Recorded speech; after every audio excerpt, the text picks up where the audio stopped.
Putin's war in Ukraine may have shaken Europe, but in East Africa, a quieter transformation is unfolding, one that could shape the region's future for decades to come. Kenya, long viewed as a pillar of stability, is now emerging as a key military force in Africa. But how did we get here? And what challenges lie ahead for the Kenya Defense Forces, KDF? Let's rewind the clock. Kenya's military roots trace back to British colonial rule.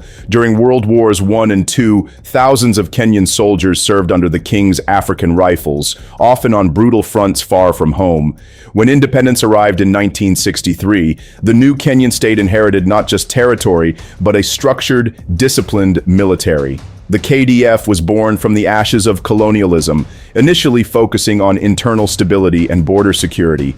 But over the decades, it evolved into something much more. Today, the Kenya Defense Forces, KDF, is a tri-service organization comprising the Kenya Army, Kenya Navy, and Kenya Air Force. Each branch has distinct responsibilities, yet they operate under a unified command structure overseen by the Chief of Defense Forces. The coordination between these branches has significantly improved in recent years, allowing for better integration during joint operations and national emergencies. The Kenya Army is the largest and most visible component, organized into several brigades, including the infantry, armored, artillery, and engineer brigades. It also includes elite units like the Rangers, Strike Force, and Special Forces, trained for rapid response and counterterrorism missions. Ground forces are equipped with a mix of Soviet-era and Western hardware, such as T-72 tanks, Panhard AML armored cars, and South African MRAPs, mine-resistant ambush-protected vehicles. The Kenya Air Force, KAF, provides aerial reconnaissance, transport, and combat support. Key assets include Northrop F-5 Freedom Fighters, which are aging but still operational, as well as recently acquired C-27J Spartan transport aircraft and several types of helicopters. Notably, the Air Force has expanded its use of unmanned aerial vehicles, UAVs, for intelligence, surveillance, and reconnaissance, ISR, enhancing situational awareness across volatile border regions. The Kenya Navy, headquartered at Mtongwe Base in Mombasa, is tasked with securing Kenya's territorial waters and safeguarding maritime trade routes in the Indian Ocean. Its fleet includes patrol vessels, missile boats, and landing craft, along with a new emphasis on maritime domain awareness. The Navy has been instrumental in anti-piracy operations and provides critical support during coastal humanitarian missions and natural disasters. Another often overlooked element of the KDF's strength is its training infrastructure. Kenya is home to several military academies, including the Kenya Military Academy in Lanet and the Defense Staff College in Karen, Nairobi. These institutions train Kenyan officers and host personnel from allied African countries, reinforcing Kenya's soft power through military diplomacy. Furthermore, the KDF has gained extensive operational experience in regional and international missions, notably in Somalia under AMISOM, now ATMIS, where it has conducted counterinsurgency and stabilization operations. These missions have shaped a more agile, battle-tested force capable of operating in complex environments. While the KDF may not rival the sheer scale of Egypt's or Nigeria's militaries, it is widely respected for its discipline, interoperability, and growing strategic reach. With each passing year, Kenya moves closer to becoming a central security hub for East and Central Africa.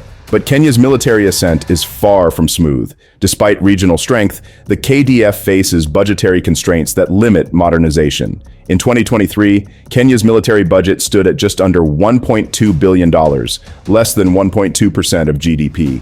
That's modest compared to regional rivals like Ethiopia or Egypt, and far below global benchmarks. Equipment maintenance remains a challenge, with reports of aging hardware, spare part shortages, and inconsistent upgrades. Then there's the human factor. Recruitment and retention are ongoing issues. Kenya's youthful population should be a strength, yet unemployment and education gaps hinder the military's ability to attract and train qualified personnel. And corruption scandals, though relatively rare in the KDF, have occasionally tarnished its image. Kenya's military influence, however, extends far beyond its borders. It plays a central role in regional peacekeeping and counterterrorism. Since 2011, the KDF has been a major force in AMISOM, now ATMIS, battling Al-Shabaab insurgents in Somalia. These operations have both boosted Kenya's military prestige and exposed it to insurgent retaliation, including terror attacks on Kenyan soil. In the Horn of Africa,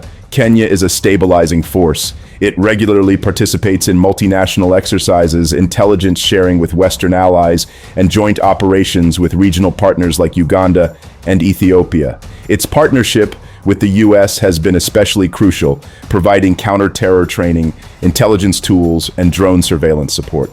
The future looks ambitious. Kenya has signaled a shift toward high-tech warfare. The KDF is expanding its use of surveillance drones, cyber defense units, and electronic warfare tools. Recent procurement deals include Turkish Bayraktar drones, Israeli-built communication systems, and upgraded armored vehicles with modular combat systems. There's also growing interest in establishing a dedicated space and satellite program for military reconnaissance, which would give Kenya a new edge in regional surveillance. But Kenya's ambitions extend beyond hardware. The Ministry of Defense has launched a strategic plan to develop domestic defense manufacturing through public-private partnerships. This initiative aims to reduce reliance on foreign suppliers and stimulate local innovation, particularly in the production of light arms, military uniforms, and maintenance components. The newly launched Ulinzi Sports Complex, while civilian-facing, also serves as a symbol of integrated military investment in national development. Kenya is also prioritizing interoperability by conducting joint exercises with Western powers and aligning with NATO standards in some areas. The KDF aims to ensure it can operate seamlessly in multinational coalitions. Training programs with the UK, US, and regional partners are being expanded to cover cyber warfare, drone piloting, and special operations. Additionally, strategic infrastructure like Lamu Port is being fortified for dual civilian military use, underlining the country's interest in maritime security and rapid deployment capabilities. The goal is clear: to project power responsibly, protect trade routes, and play a decisive role in regional peace enforcement. For many Kenyans, the military is a source of national pride. Soldiers are viewed as protectors, not oppressors, a distinction that sets Kenya apart from many post-colonial states. Recruitment campaigns often highlight patriotism, education, and economic opportunity, yet attracting top talent isn't easy. The KDF has to compete with private sector jobs, urban migration, and shifting youth interests.